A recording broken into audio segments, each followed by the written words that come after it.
네, 우리 로마서 8장 26절에서 28절 말씀입니다. 한 절씩 교독하시고 28절의 말씀만 우리 한 목소리로 합독하도록 하겠습니다. 네, 로마서 8장 26절에서 28절입니다. 우리 한 절씩 서로 교독하겠습니다. 이와 같이 성령도 우리의 연약함을 도우시나니 우리는 마땅히 기도할 바를 알지 못하나 오직 성령이 말할 수 없는 탄식으로 우리를 위하여 친히 간구하시느니라.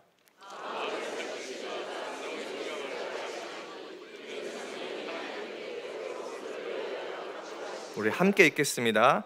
우리가 알거니와 하나님을 사랑하는 자 곧 그의 뜻대로 부르심을 입은 자들에게는 모든 것이 합력하여 선을 이루느니라.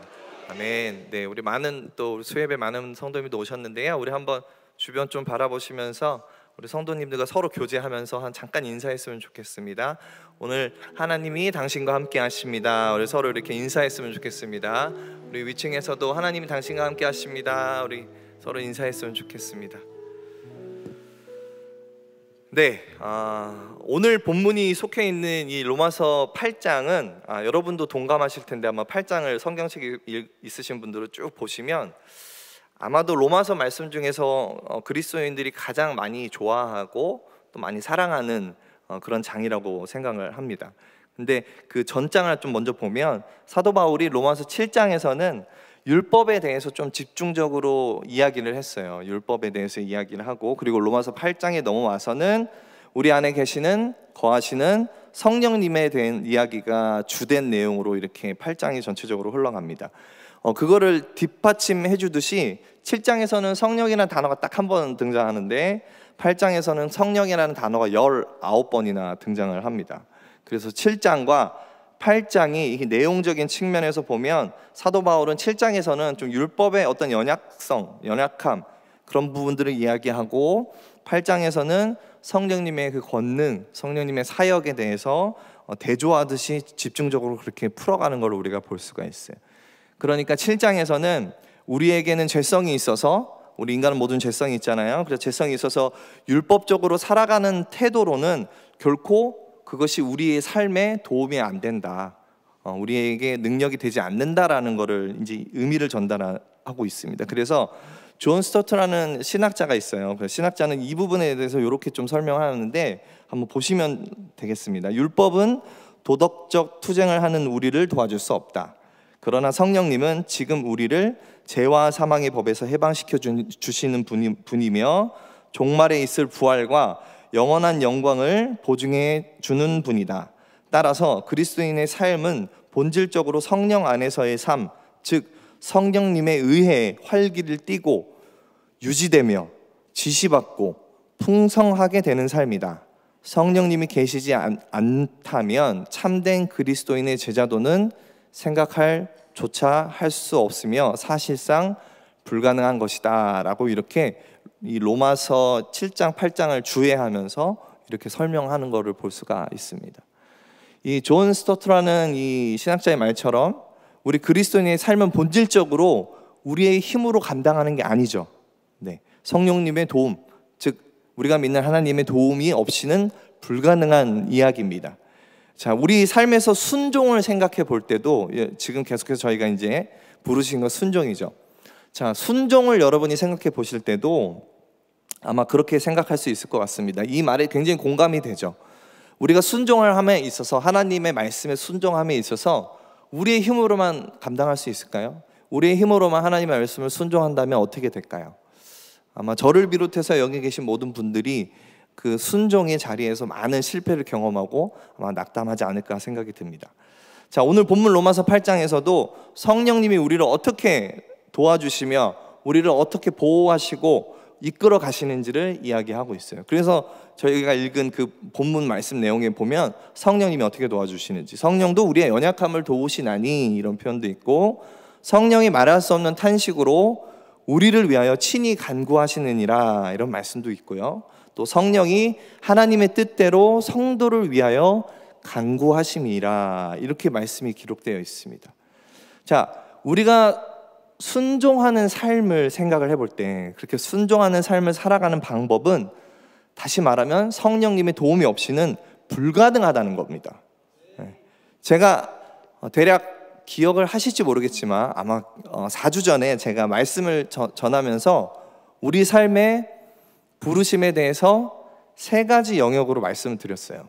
네, 다 까먹은 얼굴이세요. 네, 너무 당연한 얘기입니다. 네, 기대도 안 했습니다. 네. 혹시라도 그 3가지 영역이 무엇이었는지 기억나시는 분이 있을까요? 네, 아무도 없죠. 네, 그렇 맞습니다. 네, 그래서 제가 준비했습니다. 제 4주 전에 첫 번째는 우리 부르심의 영역을 본다면 성도, 존재로서의 부르심이 있다라고 말씀을 드렸고, 두 번째는 자기 위치, 삶의 자리로서의 부르심이 있다라고 말씀을 드렸고, 그리고 또 3번째로는 예배로서의, 우리 예배자로서의 부르심이 있었다라고 이렇게 말씀을 드렸습니다. 그래서 지난번에 제가 설교할 때 그때는 부르심에 대해서 얘기하고, 오늘은 제가 기회가 또 돼서 그 부르심에 대한 순종을 말씀드리겠다라고 이렇게 여러분께 말씀을 드렸어요. 이것도 여러분 기억 안 나시죠? 네, 전혀 기억이 없으실 거라고, 제가 언제 그런 말을 했는지 기억이 없으실 거라고 생각하시는데 제가 그런 말을 했습니다. 근데 오늘 그 3가지 영역에 대해서 좀 전부 다 다루려고 하다 보니까 사실 좀 시간이 많이 걸릴 것 같더라고요. 그리고 사실 무언의 압박이 좀 있었습니다. 설교를 좀 짧게 해라. 제가 1시간 5분, 최근에 51분, 이게 다 저의 설교의 길이에요. 그러니까 길게 하죠. 그래서 여러분 너무 힘들 수 있으니까 좀 줄여라. 그리고 좀 경배와 찬양의 시간 같이 좀 이렇게 찬양 좀 많이 했으면 좋겠다라는 이제 무언의 압박이 있어서 3가지를 오늘 다 다루려고 하다 보니까 시간이 굉장히 촉박합니다. 그리고 지금 이런 말 하는 것 자체도 시간을 깎아먹었기 때문에 제가 빨리 지나가려고 합니다. 그래서 오늘은 2가지를 여러분과 좀 나누려고 해요. 그래서 첫 번째, 존재로서, 성도로서의 부르심에 대한 순종이 무엇인지, 그리고 두 번째, 자기 위치, 삶의 위치로서의 부르심에 대한 순종이 무엇인지를 살펴보고, 다음번에 감사하게도 한 번 더 저에게 이 부르심과 순종의 말씀을 전할 기회가 있어서 그때는 우리 예배자로서의 부르심에 대한 순종이 무엇인지를 좀 살펴볼까 합니다. 자, 오늘 그 3가지 영역에 대해서 다는 살펴보지 못하지만 우리가 첫 번째로 좀 살펴보기 원하는 거, 본격적으로 좀 나눠보기 원하는데, 자, 우리는 우리 부르심의 영역에서 어떻게 순종하면서 살아갈 수 있을까요? 그 첫 번째는, 자, 성도로서의 부르심에 대한 순종은 그리스도의 은혜를 기억하는 것입니다.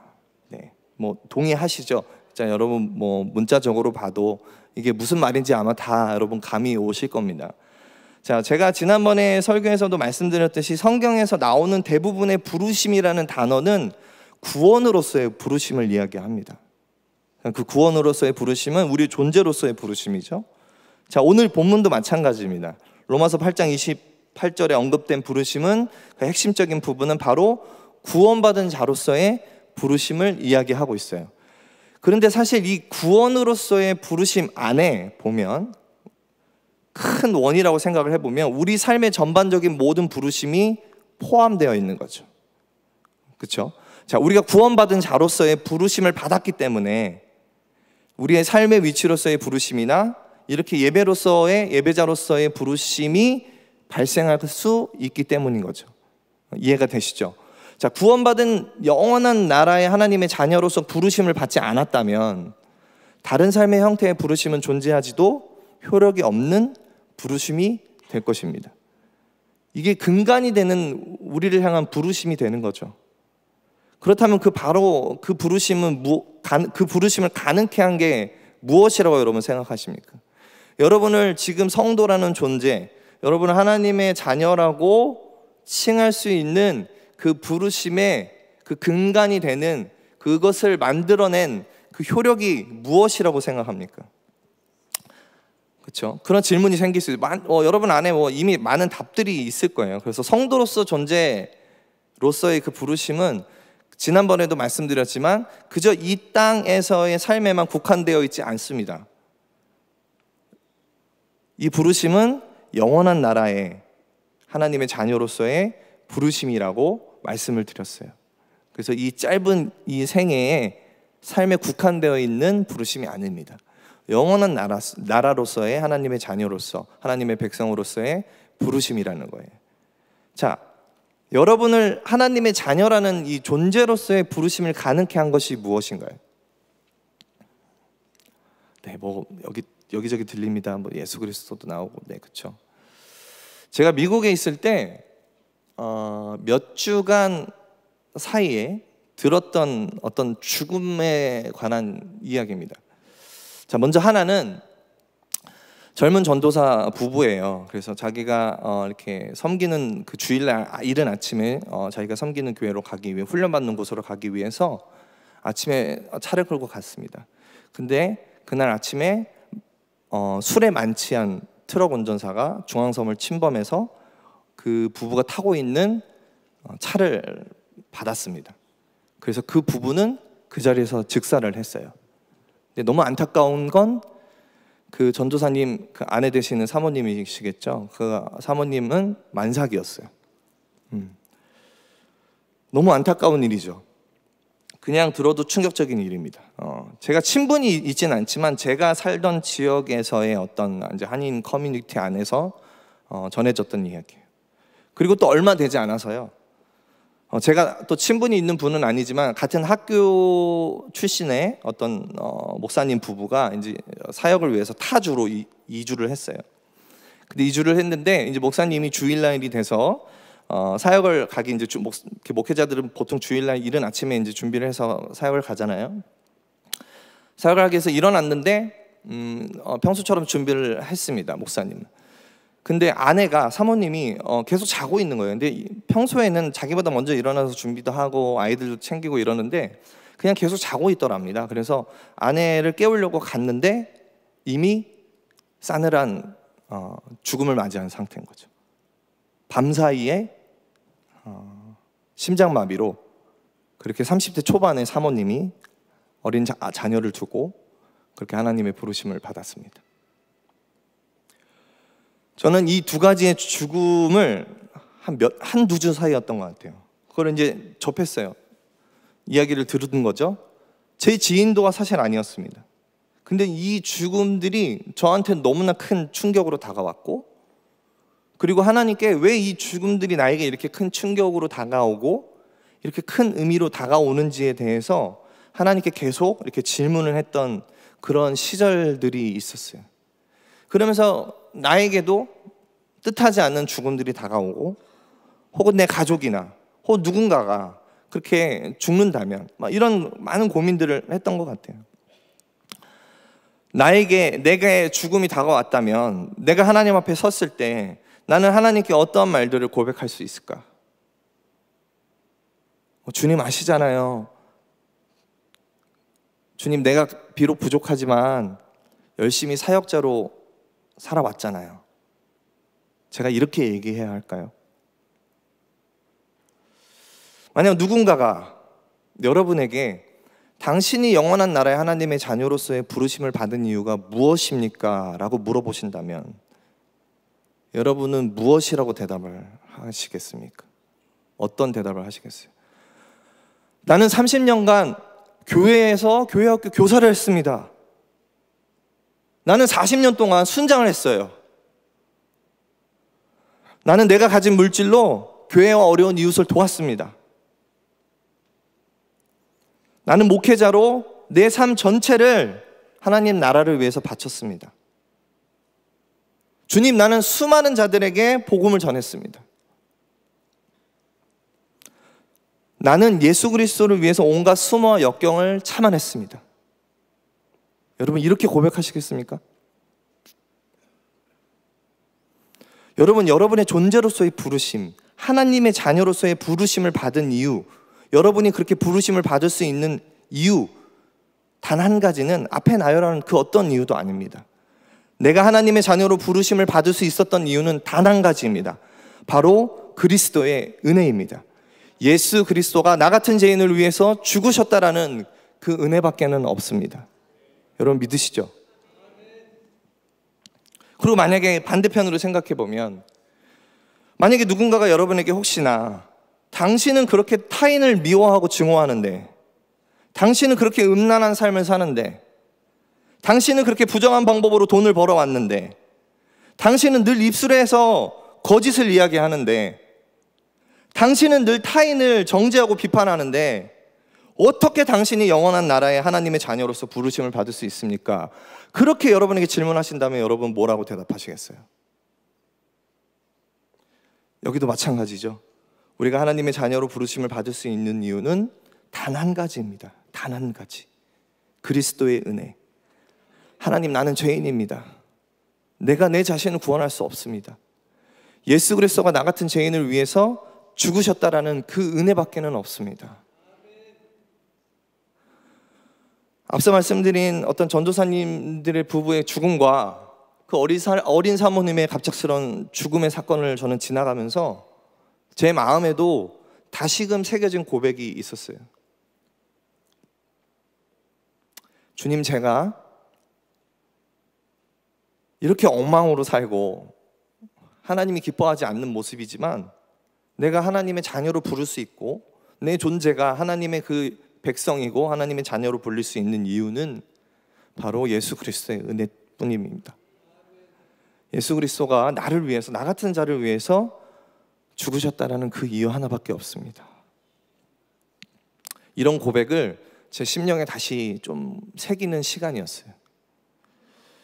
여러분, 이러한 복음적인 진리를 늘 기억하고요, 우리 마음에 두고요, 그렇게 우리가 살아가는 삶이야말로 우리를 그렇게 부르신 존재로서의 부르심에 가장 합당한 순종의 삶이라고 저는 믿습니다.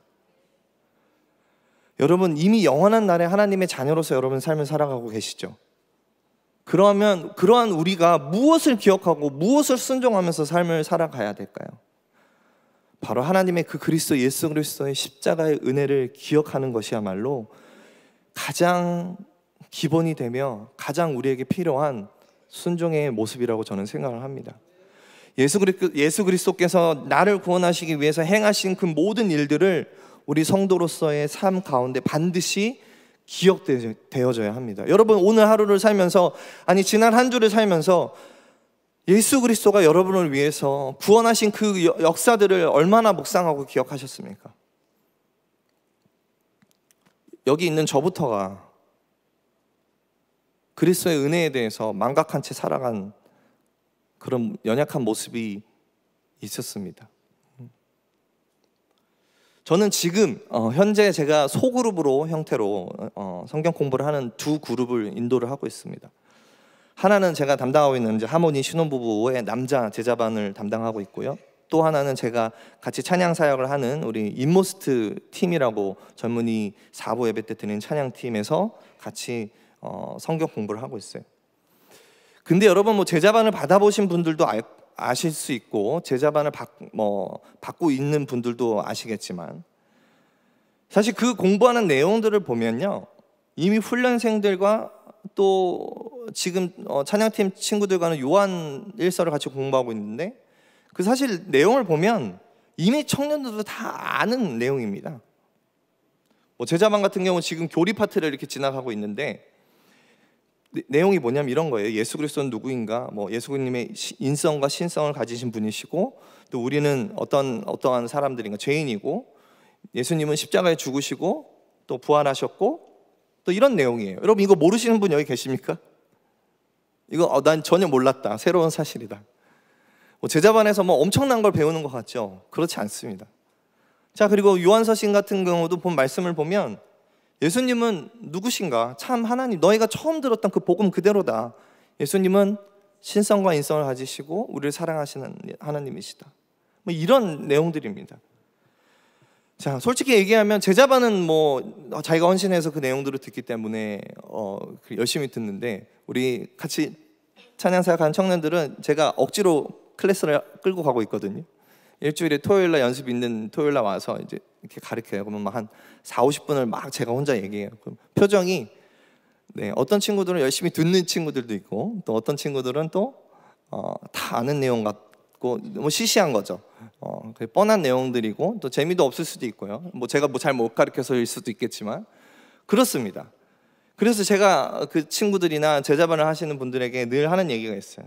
자, 우리가 성경 공부를 통해서 배우는 내용은 뭔가 새롭고 또 지적으로 수준 높은 내용이 아니라 결국 여러분이 잘 아는 예수님에 대한 이야기다.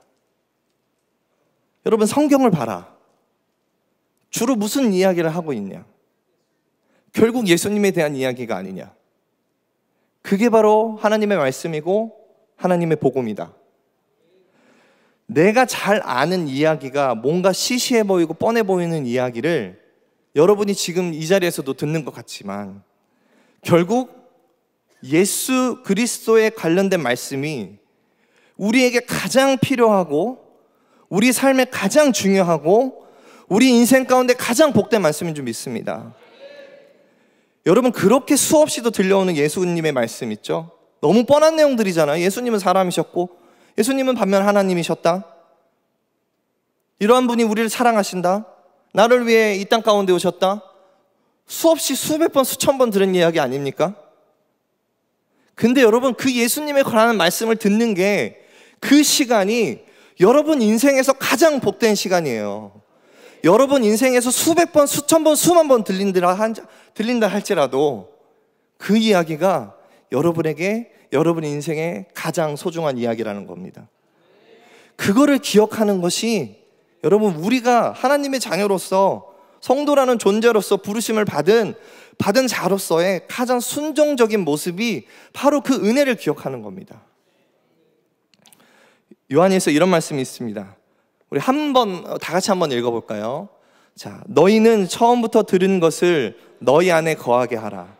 처음부터 들은 것이 너희 안에 거하면 너희가 아들과 아버지 안에 거하리라. 그가 우리에게 약속하신 것은 이것이니 곧 영원한 생명이니라. 아멘. 여기서 여러분, 처음부터 들은 것을 너희에게 거하게 하라, 이 말이 여러분이 들었던 처음 그 예수 그리스도에 관한 복음을 이야기하는 거예요. 다른 게 아닙니다. 여러분을 하나님 안에 거하게 하고 하나님이 여러분 안에 거하는 그 말씀은 다른 말씀이 아닙니다. 여러분이 처음 예수를 믿었을 때, 처음 하나님을 뜨겁게 사랑했을 때 들었던 예수 그리스도에 관한 말씀이 여러분의 삶의 자체를 하나님께 거하게 하고 하나님이 여러분을 거하게 하는 말씀이라는 거예요.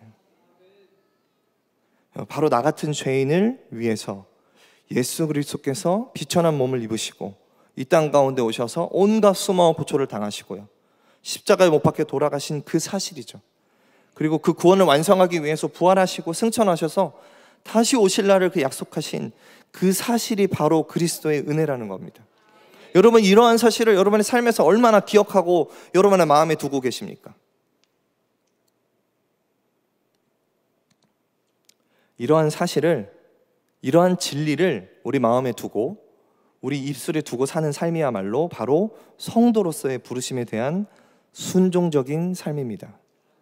여러분의 입술과 고백과 여러분의 귀를 통해서 들려오는 이야기들이, 예수 그리스도에 관한 이야기들이 들려올 때 내가 아는 이야기네, 뻔한 이야기네, 저거 모르는 사람이 누가 있어라고 반응이 하는 것이 아니라, 여러분, 그 이야기가 여러분의 인생의 가장 복된 이야기임을 여러분 마음 가운데 다시금 새기며 그 이야기가 여러분의 마음에 있을 때 여러분의 순종적인 삶이 시작되는 줄 믿습니다.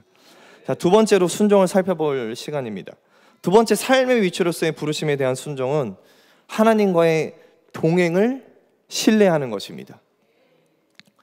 자, 지난번 설교 가운데 제가 우리 삶의 위치로서의 부르심은 다양성이 있고요, 시간적인 개념으로도 특정 기간이 있기도 하고 혹은 누군가의 평생이라는 기간이 있다고 말씀을 드렸어요. 자, 우리가 생각하는 내가 살아가는 삶의 자리를 여러분 생각할 수 있어요. 지금 수백 명의 분이 여기 앉아 계신데 여러분 다 삶의 자리가 다르잖아요. 어떤 이는 직장인이고, 또 어떤 이는 또 그냥 가정주부로서, 어떤 이는 뭐 교사로서, 또 어떤 사람은 그냥 아무것도 안 하는 사람일 수도 있습니다. 네. 무슨 자리든 여러분의 삶의 자리는 다양하고, 그렇게 하나님께서 여러분의 삶의 자리에 부르심을 이끄신 걸 여러분 믿으시기 바랍니다.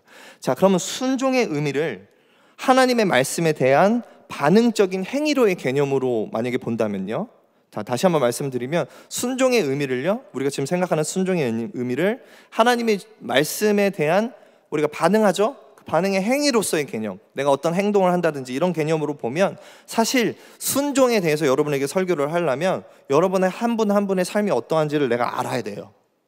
그래야지 그에 맞는 말씀을 전해드리고 그에 맞는 합당한 어떤 말씀의 원리들을 전달해 줄 수가 있을 겁니다. 우리가 어떻게 살아가야 하냐, 내 특정한 삶의 자리에서 위치로서의 부르심에 순종하는 삶은 어떻게 살아갈 수 있을까라는 질문에 여러분은 어떤 고민을 하세요? 자, 제가 미국에 있을 때 저희랑 좀 가깝게 지냈던 젊은 부부가 저희 가정에 놀러 왔습니다. 뭐 오랜만에 저희를 또 봐서 식사도 할 겸 놀러 왔어요. 그렇게 식사도 하면서 이야기도 나누면서 그 젊은 부부랑 교제를 했습니다. 근데 그 젊은 부부 중에 이제 형제가 자기의 진로에 대해서 고민을 하고 있는 거예요. 그래서 두 가지의 어떤 방법에 대해서 고민을 하더라고요. 하나는 지금 공부를 하고 있는 학생이었는데 공부를 계속해서 연결해서 그 다음 과정으로 뭐 이렇게 예를 들어 뭐 박사 과정을 한다든지 이걸로 진로를 갈 것인지, 아니면 이제 공부를 멈추고 내가 직장을 구해서 직장 생활을 할 것인지에 대한 고민을 하는 거예요. 그러면서 저한테 그런 얘기를 하더라고요. 목사님, 뭐가 하나님이 원하시는 뜻인지 모르겠어요 라고 그렇게 말을 하더라고요. 그래서 이 형제의 고백이 뜻이 자기는 모르겠다는 겁니다. 뭐 A라는 길이 하나님이 원하시는 건지 B라는 길이 하나님이 원하시는 건지를 잘 모르겠다는 거예요.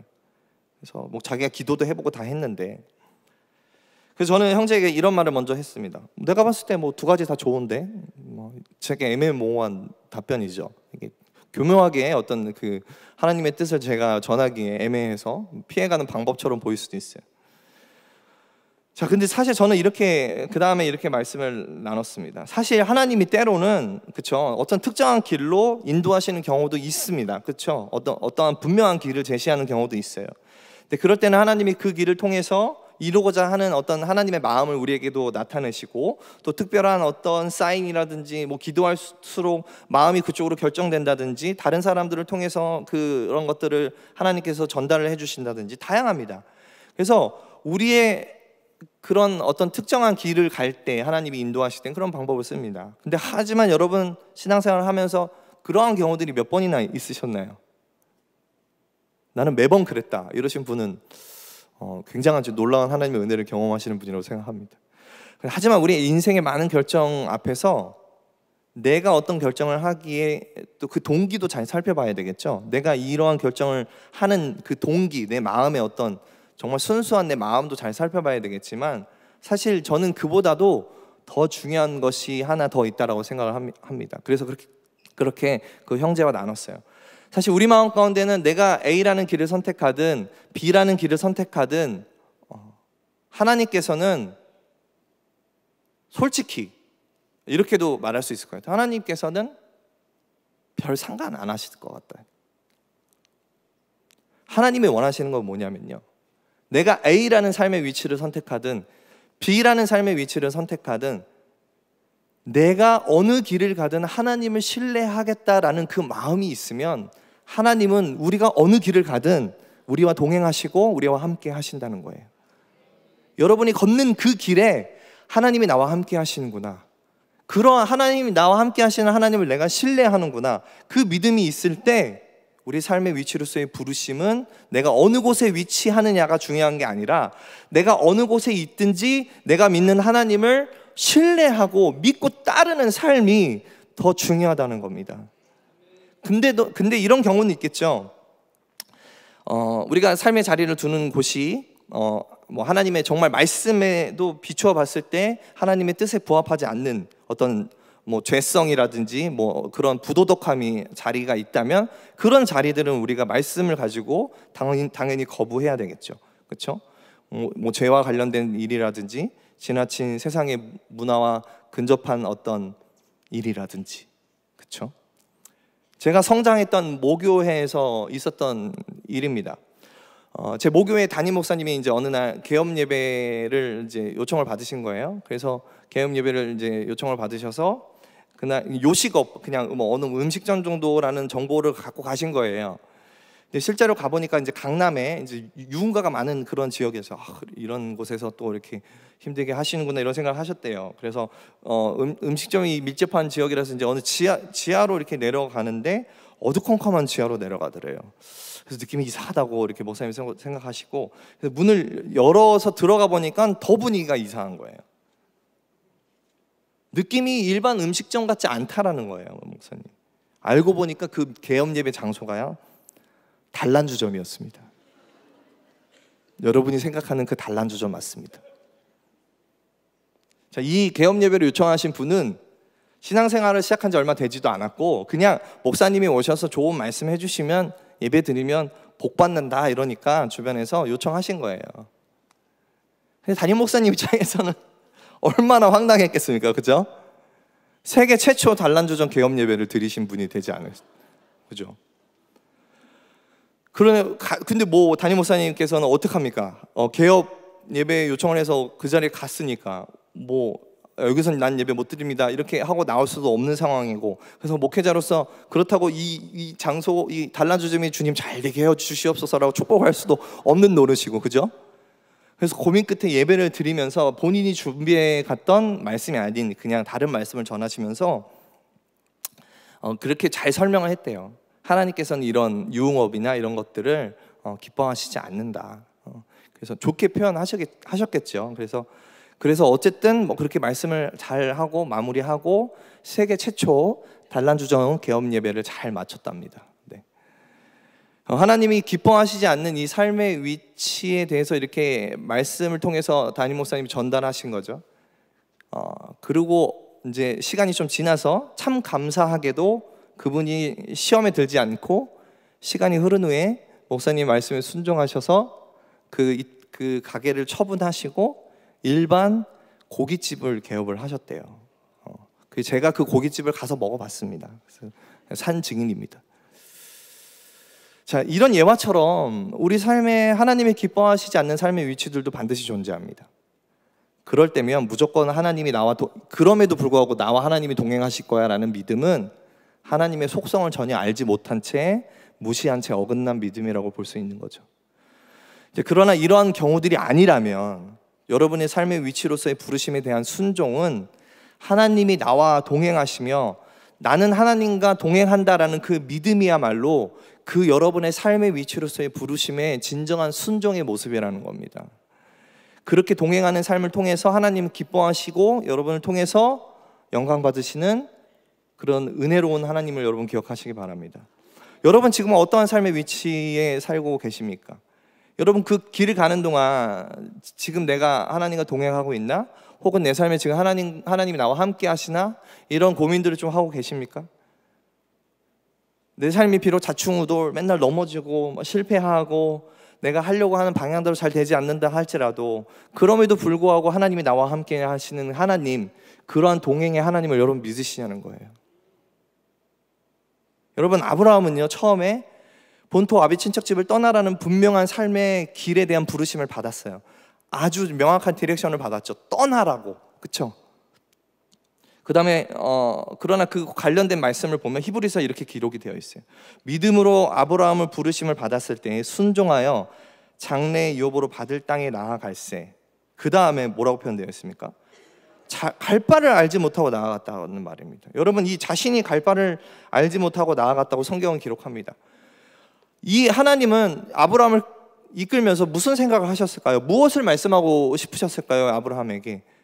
또 아브라함은 무슨 생각으로 하나님이 떠나라고 떠났는데 갈 길을 알지도 못한 채 나아가고 있었을까요? 하나님은 내가 너와 함께한다. 내가 너의 길을 인도할 것이다. 내가 너와 동행하니 너는 나를 믿으라 라는 이 말씀을 아브라함에게 가르치고 계신 거였어요. 아브라함 역시도 자신이 살아왔던 삶의 터전을 떠나서 그것도 알지 못하는 길을 가야 하는 상황에서 그가 할 수 있는 것은 그저 부르신 하나님을 의지하며 떠나라고 말씀하신 하나님을 의지하며 그분과 동행하는 삶을 살아갈 수밖에 없었던 겁니다. 여러분의 삶의 위치에서 지금의 여러분이 살아가고 있는 삶의 위치에서 순종은 뭐라고 생각합니까? 어떠한 형편에든지 어떠한 환경에든지 무엇을 하든지 하나님의 영광을 위해 부르심을 받은 그 자리에서 하나님께서 나와 동행하심을 믿는 것, 그것이 바로 여러분을 부르신 하나님에 대한 순종의 모습이라는 걸 여러분 기억하시기 바랍니다. 이것이야말로 여러분의 삶의 위치에서의 참된 순종임을 여러분 믿습니다.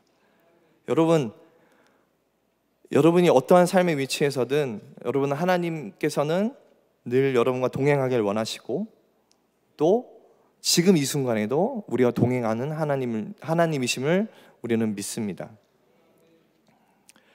하나님이 우리에게 기대하신 관계는요, 우리가 자유가 없는 일방적인 복종의 관계도 아니고요, 또 반대로 순종이 없는 거역의 관계도 아닙니다. 자유를 가진 순종의 관계를 하나님은 요구하십니다. 우리에게 자유를 주시되 그 자유를 가지고 하나님의 법 안에서, 하나님의 속한 그 선과 사랑 안에서 그 누리는 자유는 우리를 하나님과의 관계에서 더욱더 풍성하게 이끌어가는 줄 믿습니다. 여러분, 순종의 의미는 그런 겁니다. 이렇게 하나님의 법 안에서 참되고 옳은 것 가운데 살아가는 신앙인이 참 자유를 누리면서 하나님과 동행하는 삶을 살아가는 겁니다. 자, 우리 성도로서의 부르심에 대한 순종, 이제 말씀을 좀 마무리하는데요. 그리스도의 은혜를, 첫 번째가 그리스도의 은혜를 기억하는 것이죠. 그리고 두 번째는 우리 삶의 위치로서의 부르심에 대한 순종은 하나님과 동행을 신뢰하는 것입니다. 여러분, 이 사실을 믿으십니까? 이 사실을 여러분 확신하세요? 그래서 오늘 이제 정말 호산나 와서 제가 제일 짧게 한 설교인 것 같아요. 네. 이제 말씀이 벌써 마쳤습니다. 여러분, 오늘 이제 찬양, 저희가 이제 좀 같이 찬양하면서 또 기도도 할 텐데요. 오늘 말씀을 좀 기억하면서 여러분 그렇게 주님 앞에 좀 나아갔으면 좋겠습니다. 자, 지금도 오늘 로마서 말씀처럼 지금도 우리 안에서 역사하시는 성령님의 그 도우심이 누구를 향한 도우심이며 무엇을 향한 도우심일까요? 여러분의 그 부르심에 대한 아름다운 순종의 삶을 살아갈 수 있도록 성령님은 지금도 여러분을 위해 친히 간구하시고 여러분의 연약함을 도우시는 성령님인 줄 믿습니다. 여러분, 그리스도의 은혜가 혹시나 여러분 십자가의 그 은혜가 여러분에게 다가왔을 때 그저 지식적으로만 다가옵니까? 어떤 마음의 감동이 없습니까? 하나님, 그런 첫사랑을 회복시켜 달라고 여러분 기도하길 원하고 그렇게 노래하길 원합니다. 그리고 두 번째로, 여러분이 지금 삶의 위치로서 걸어가는 그 모든 길 가운데 하나님의 동행하심이 느껴지지 않으세요? 너무 두렵고 떨리고 내가 하는 모든 그 삶의 위치들이 불안정하게 느껴지시는 분이 혹시 계십니까? 하나님이 지금 이 순간에도 여러분과 함께 하시고 앞으로도 여러분의 삶의 모든 시간마다 하나님께서 함께 동행하신다는 그 사실을 좀 알아가는 시간이 되기를 원합니다. 이 시간에는 잠깐 우리가 두 눈을 감고 오늘 전해진 말씀을 여러분 마음 가운데서 한번 좀 생각해 보기 원해요.